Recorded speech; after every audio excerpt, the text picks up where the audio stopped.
Hey guys, and welcome to a very special episode of A Change in Attitude in conjunction with Radio Tekkers and Chairshot Media Network. I am Ori the Draw, and today I have the absolute pleasure of being joined by Kevin Kelly. So let's get right into it.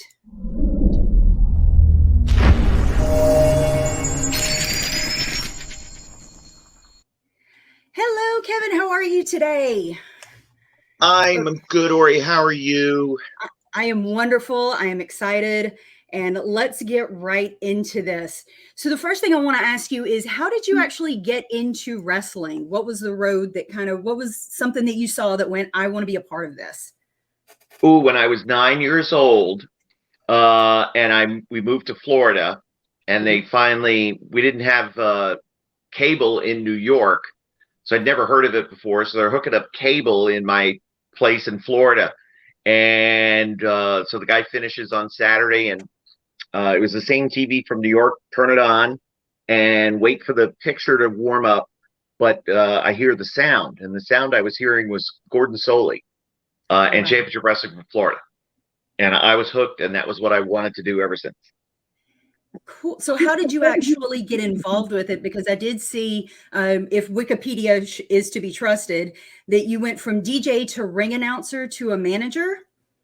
Well, no, not really. Not that, but basically I was working. I was a DJ at a radio station, an oldie station down in Port St. Lucie, Florida. And a local promoter called the radio station and said, "Hey, I'm promoting wrestling at the county fair, and I see you guys are at the county fair. Would anybody at the station like to ring announce?" And so I got asked, and I, of course, wanted to do it. And that man was a great friend of mine, just recently passed away, named Cliff Anderson. And he actually got me, I worked for him for a while, and he got me set up with my first TV gig. And that was kind of how I got my start. So it was fate, it was luck. But, everything that you put forward, you put out, you get back. So I think I was always just sort of destined to do this. Awesome.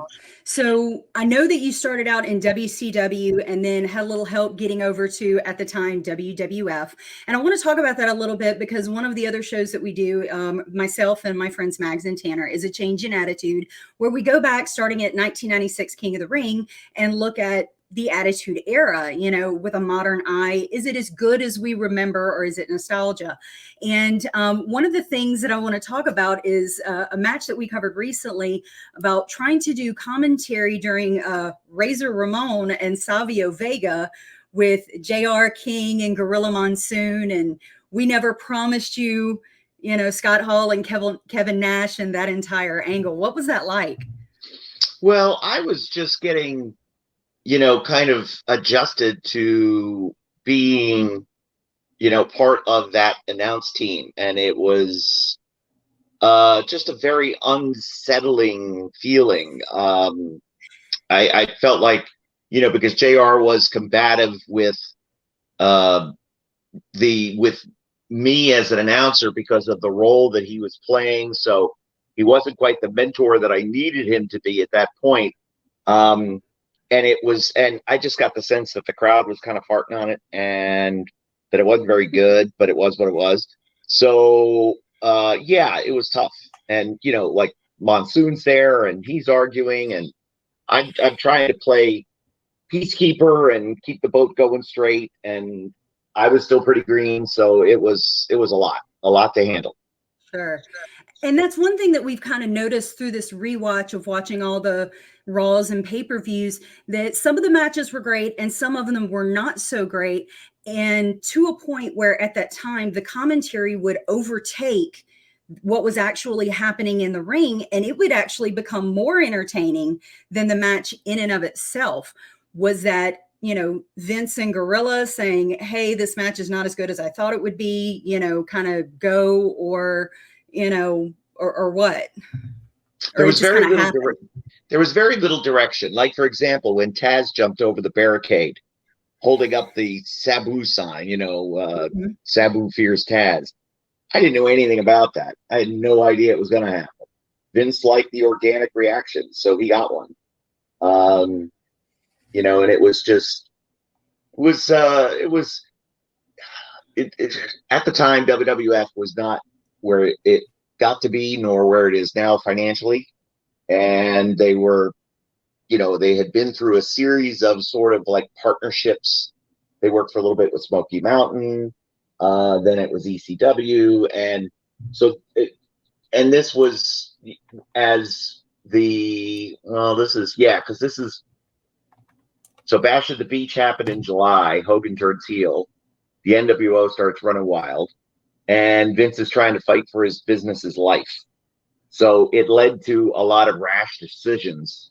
He had a great vehicle to tell his side of the story. And if you look at it in terms of, here's a man in Vince who is trying to defend what he believes is his. And so there were a lot of like inside references, but it was almost like he was making a case in the court of public opinion. Right. Very interesting. So one of the most infamous storylines that you were a part of was the Pillman's Got a Gun. So I have to ask about that. Tell us a little bit about the storyline, what it was like to be involved, and how was it to work with both Stone Cold Steve Austin and Brian Pillman? The story of Pillman and Austin came about because Brian Pillman was, still dealing with the after effects of his car accident. Right. And so Steve Austin attacks him. And as the term became a wrestling standard now, it's an industry term. He Pillmanized Brian's leg. So Brian had to have more surgery. And then Steve said, I'm not done with you. I'm going to come to your house and get you. So they dispatched intrepid reporter Kevin Kelly to go cover the, impending home invasion. And, home invasions may have been done before in wrestling, and they certainly have been done since. But as far as my recollection, it was either the first or one of the first. That made it very exciting. And it was always a thrill getting to work with Steve and Brian because they were both brilliant in their own way and just completely consumed with what they were doing. So there wasn't a lot of chatter that day. There wasn't a lot of direction given. It was just sort of read and react. And it turned out to be just this white knuckle ride where now, 25 years later, people still talk about it. Every time I'm interviewed, I'm asked about it. And it's funny, Ori, because as I'm telling the story, like I'm feeling that, that same like kind of knot in my stomach, that tightness in my chest. It was so prevalent that day because it was a weird scene.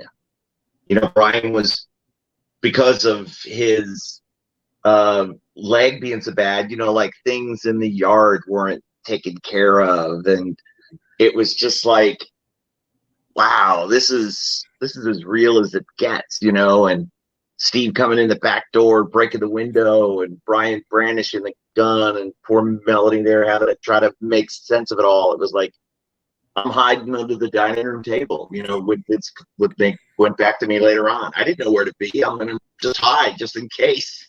I mean, that sounds like a pretty good place to me. It's just out of the line and out of the room. Yeah, I probably should have, they didn't have Uber back then. I probably should have called a cab and got the hell out of there. But, nevertheless. So I want to move on to some New Japan real quick because we are right in the middle of in my opinion, one of the biggest things of the year for New Japan, the G1 Climax tournament, 4 weeks of amazing wrestling. And I didn't get into New Japan until 2 or 3 years ago. And I really have to not only credit the wrestlers that are there and that have been there, but you and your relationship with Don Callis on commentary. You guys really helped, pull me into it. And I personally think that commentary has been part of the factor in that push to the Western market into the United States. How did that partnership with you working with New Japan come about? It started working with New Japan started when they partnered with Ring of Honor on some shows I think it was starting in 2014. And I was the Ring of Honor announcer at the time. So once we got that deal done, then okay, so now we're going to introduce New Japan wrestlers to the Western audience, to the Ring of Honor audience. And I found out that the Ring of Honor fans not only knew who Hiroshi Tanahashi, Kazuchika Okada, and all the stars of New Japan were, but there were a lot more fans of New Japan than Ring of Honor. Oh, wow. So it was always very beneficial box office wise. Every venue sold out and the people are just going crazy. And then 20, so that was starting in like May of 2014, I think. And then the next year continued, and at the time then they started New Japan World, so they wanted to have English commentary, and since I was already familiar with who they were and what they were doing, it was they asked me if I wanted to be part of the project, and I said absolutely. It's been wonderful, and I absolutely enjoy it. But one thing that I've heard wrestlers talk about the differences between wrestling in the United States versus Japan is the audience itself, how they're used to it being so loud, and Japan is much more subdued until something really excites them. What was that difference like for you as a commentator coming to Japan, and what do you feel are the differences in working in the United States market versus Japan? I thought the same thing, actually, that the crowds were more subdued. And I actually found it to be not as different. So that was one of the misconceptions that I had going in, is that it was going to be more like a golf crowd, but they make noise in a different way. Yeah. So they individually scream the wrestlers' names. There's no chanting. It's a much classier audience. There's no bad language. Well, the wrestlers swear like sailors, but you can, in terms of the audience members, you don't have to worry about having beer dumped on your head and your kids learning a bunch of new words from the people sitting around you. So it's a little less like a rock and roll show, like you can be in the United States, and a little more like a play. But there are times, of course, that they get completely invested and they're losing their minds, especially as the match builds to a crescendo. And of course, now with COVID, one of the things that we're seeing is that it's a request, not an order. It's a request. New Japan requesting that the audience does not scream and shout. So they clap thunder sticks and they clap their hands and stomp their feet.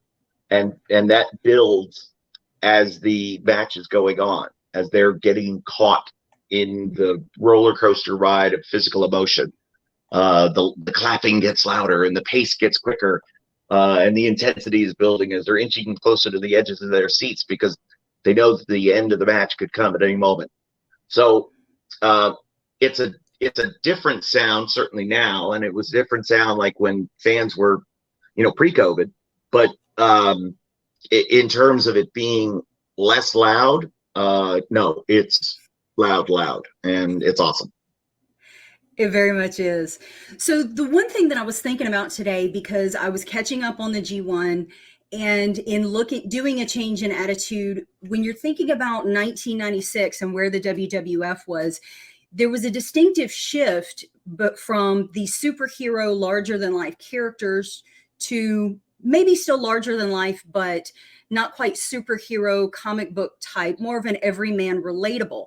However, over in New Japan, there still seems to be a lot of pageantry and superhero and anime style characters like Taichi, Sonata, Evil, and even I would say Hiroshi Tanahashi.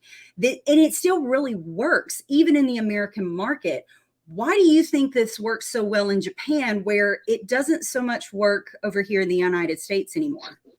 It doesn't work in the United States because the United States wrestling promoters said we need something different. The anti-hero is good and bad. Stone Cold Steve Austin was an amazing anti-hero, but not every show and not every promotion has a Stone Cold Steve Austin. What made him so unique is that he spoke out against the establishment. and he raged against, the corporate structure of America and the blue collar man being held down. He was so relatable to everybody. But most wrestling promoters in America don't have a clue what they're doing, and therefore said, we need to have a bald-headed guy with cut-off jeans and swagger and flipping middle fingers on every show. And the wrestlers themselves saw Steve getting over and were like, well, I'm losing my hair. I could just shave my head. I can grow a goatee and I can hit the stunner. It's more than that. It's way more than that. Japan still has very much of a superhero culture, as you mentioned. Anime is still very popular. Tanahashi definitely influenced by manga, like Kamen Rider is part of his costuming, and so many of the characters, Jushin Thunder Liger, Tiger Mask, they were ripped from the pages of manga. Ibushi takes influence from several different characters, including Shinsuke Nakamura and Tanahashi. Everyone is unique and different in their own way, and they fight for something. So when they fight for something, that's where some of that hero presentation can come from. Where they lost the plot in America is, since nothing mattered anymore, titles were just props. Nobody's really fighting for anything. So how could you be a hero if you're not fighting for anything other than just yourself and to do moves?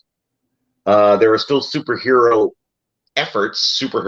efforts, and certainly larger than life characters, but it's different. And it's one of the reasons why American promotions have struggled to gain a foothold with the audience. They lost the audience and they don't know where they went after the Attitude Era.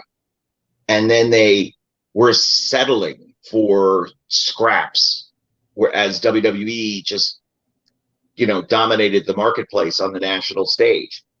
Because they've been so moribund for so long, something new and fresh comes along like AEW, and immediately people gravitate towards it. Even though it may have its faults, it's at least exciting and different.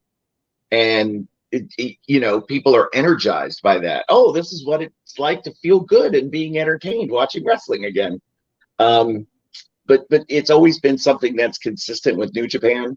They really haven't, lost the plot in that regard. It's a little different now with COVID, with smaller crowds and without the Western stars to be as loud and larger in life as they have been. But I think once everything changes and the world opens back up, we'll see a return to that.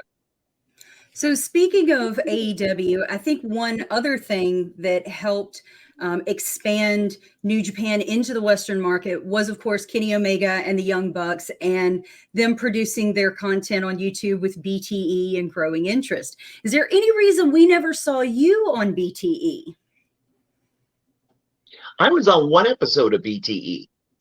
Were you? Actually, yes, I was at a Chiba Lotte Marines game, and I was with the Marines fan club president, who I asked a question. He answered in Japanese, and I said, can you please translate?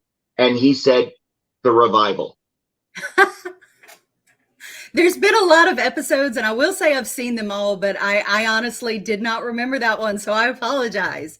Little cutscene, perhaps, but it was those were always being done while I'm working. They're backstage running around, and I'm announcing matches. So what are your thoughts on the now infamous Kaze ni Nare incident in AEW? Hey, good for Minoru Suzuki, right? He got an extra booking and an extra payday out of it. That's true. That's very true. And so it's part of the it's a part of the power of the presentation and the extremely knowledgeable fan base that through repetition. See, this is another thing that WWE has failed to realize. One of the ways you build a wrestling audience and the way you build wrestling personas to become memorable is through repetition. It's why radio works. It's a jingle. It's the same thing.